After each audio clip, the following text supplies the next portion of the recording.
Benji, I'm curious what the mood or the tenor of practice is on Sunday after starting off in a disappointing fashion like that. Yeah, I feel like we took a really mature approach to it. We covered the bases. What happened Saturday is not okay.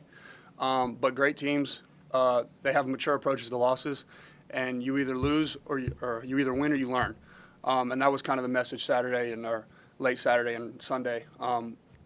Set the corrections, correct what we need to correct, make sure we're never coming out like that again, playing all 4 quarters, and then moving on because you have to have a short memory. Were you surprised at the slow start, coming off of the August? That sounds like it was a pretty productive August. Yeah, I would say for the offense, because I mean the mindset was there, the attitude was there. It just comes down to executing your 111th. We all knew what was going on. We never looked ahead. We never looked at the noise, what anybody was saying. We came into the game humble and hungry, but I just think it just comes down to on the field.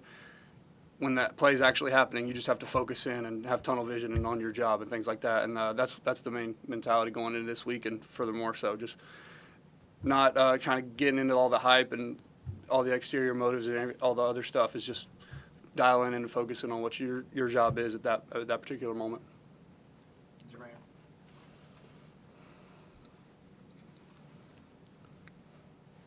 Benji, appreciate your time, sir. What does this home opener mean to you, being back at Lane Stadium for the first time this season? Yeah, it means everything. We have the best fan base in the country. I have zero doubt about that. And to come out and put on a show for them Saturday against Marshall, crowds, I'm pretty sure it's a sellout crowd.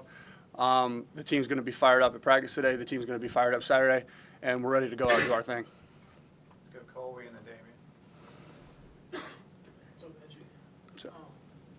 we talked to both Ollie and Jalen after the games on Saturday. You had that first drop that went for a touchdown. They said they went up to you after and just gave you the encouragement that your moment's going to come. What does that encouragement mean from those guys, and then obviously have the game that you had? Yeah, I mean, it just shows the type of team that we have. We're a moving forward team. Like you can't dwell on whatever happened. Obviously, yeah, I would have loved to catch that ball and score, but the next play, we had another play called, and Bayshaw does his thing. So, and then them coming up to me and telling me like, shake it off, all that stuff. It shows the maturity and the kind of team we have. And then, like you said, yeah, I had my moments coming to me, and I knew that. I knew what we had in the game plan, and I knew that if I was going to dwell on that drop pass, then I wasn't going to have a very successful game. And the kind of players that Ollie and Jalen are, not just on the field but off the field, yeah, that's a real testament to them. And it wasn't just them that coming up. It was Coach Hull. It was a lot of people that were just coming up. It was like, don't worry about it, shake it off, do your thing. It's coming. We got a lot of game left. And, yeah, it's just a testament to the team and those guys. Damien and then David. Benji, you lined up quite a bit with the offensive line in there. How would you assess how they did in there, especially with the different types of things Vanderbilt was throwing at you? Yeah, I think they did a great job. Our offensive line has gotten obviously it's young at some spots with Braylon at center and Lath at left guard making his first start. But I think they did a great job. I think they played aggressively. Especially for me too, we'd like to have some maybe attack points back. Maybe some fits better, but as far as the other line did, especially with Braylon at center, working for the first time, and Lath at left guard, I think we're only going to grow and get much better from Saturday. With Nick's recovery, not progressing as quickly as possible, how's the tight end room looking with you, Harry, Zeke, Juricus? How are you guys looking, playing, and what type of roles do you expect moving forward? Yeah, I tell some of them, I'm like, everyone has to approach the game every week like they're a starter. You can't, because you don't know what's going to happen. I didn't know what was going to happen last year for me, but I approached every single day in the summer, in fall camp, everything like you're a starter. And you have to do that because you're one play away from being a starter or a second team or third team. And Coach Prod does a great job of coaching that up too.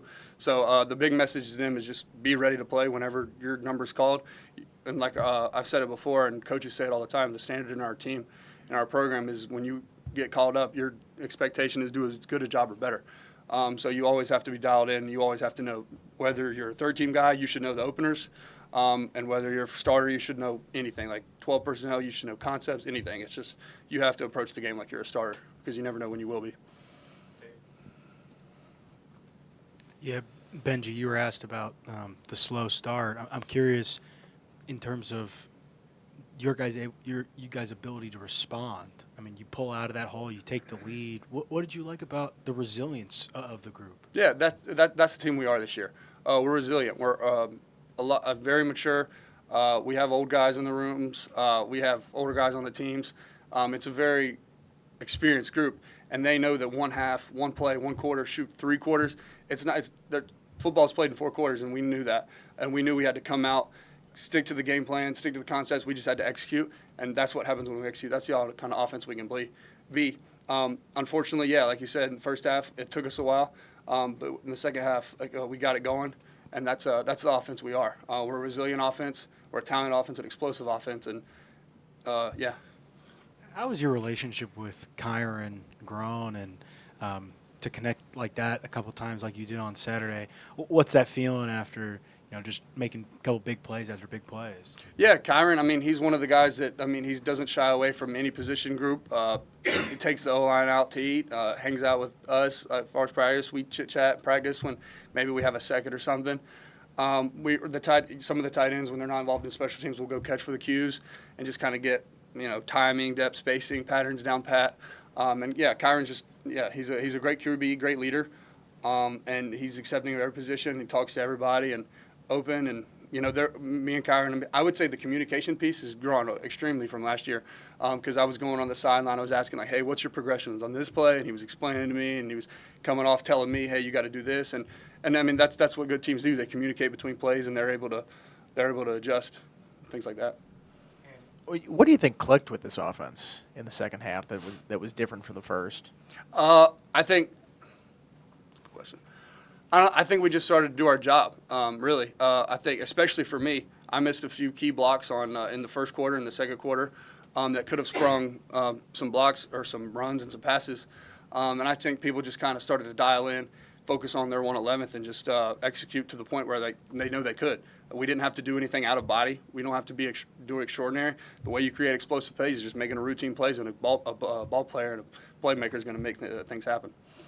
I can't remember if we asked you about this before, but you kind of continue to be amazed by your brother getting back. Not only getting back in the game, but then he's also streaking down the field and making catches behind the defense. I honestly wouldn't say I am amazed, because I know who the type of person Steven is. I've never seen anybody approach the game like he's approached the game, and I live with him, so I know what he eats. He gets he goes to bed at 9 o'clock. He gets sleep. He pays attention to what he put in his body. He does rehab still to this day. I mean, so do I. I know the type of person Steven is, so I wasn't surprised. I was extremely happy to see him kind of have the game he had, but, he had that fall camp. He had a productive fall camp, even in a blue jersey for most of it. But, yeah, it is amazing to see the guy coming 7.5 months out of probably the most intense surgery you can have in your lower body to have a game like that. But, yeah, it makes me smile for sure, but that's the kind of dude Steven is. He took it seemed like a doctor's precision to everything that he was doing in his rehab. 100%. Yeah, he was in there in the mornings, the afternoons, after practice, and he was. I couldn't. He's in there all the time. He's probably in there right now, to be honest.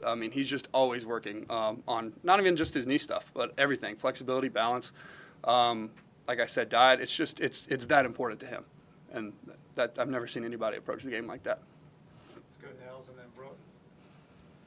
Benji, how excited are you to be playing in front of and connecting with the 1999 National Championship team this weekend in front of this crowd, too? Honestly, I didn't know they were coming, but that's honestly really sick. That's cool. Wow. Yeah, that's exciting. Just to see the people that really built this program into what it is. It's Virginia Tech. That's a big part of the reason why I love this place is the culture. And those guys are part of those are the trailblazers of this culture and this great program and great team.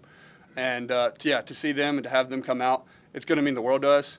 And we're excited to put on a show for them like they know they have. And when the offense wasn't clicking on Saturday, was there anybody internally who stepped up on the sidelines or in the huddle to really emerge as a leader? Obviously, I know Kyron is very vocal. Was there anybody else you were surprised to see on the sideline step up and really get the team going? There was a lot of people, but surprised, no. Like I said, we're a very mature team and we're resilient. Even the young guys in our room on the offense, the coaching staff, the support staff, everybody was vocal about it.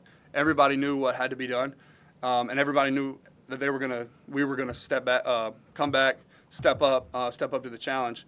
The O-line was talking between them. It was skill positions talking to OL talking to us, defense talking to offense talking to defense. It was everybody involved, and that's what needs to happen in order to be a successful and great team.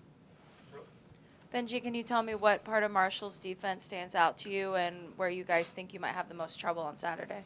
Yeah, the thing that stands out, they're very aggressive. Their defensive line play is really aggressive. They love to, if the tackle's going away, they love to just get in the hip pocket and be really aggressive. Linebackers are downhill. I think they play at the heels at 4 yards, and they're really condensed at times. Corners are aggressive. Safeties are aggressive. So we just have to elevate our aggression above theirs and just be ready to come out and be dogs. You haven't heard Sandman for a few months at this decibel level where the earth moves. Mm-hmm. What's that moment like? And most Marshall people have never seen this before in person.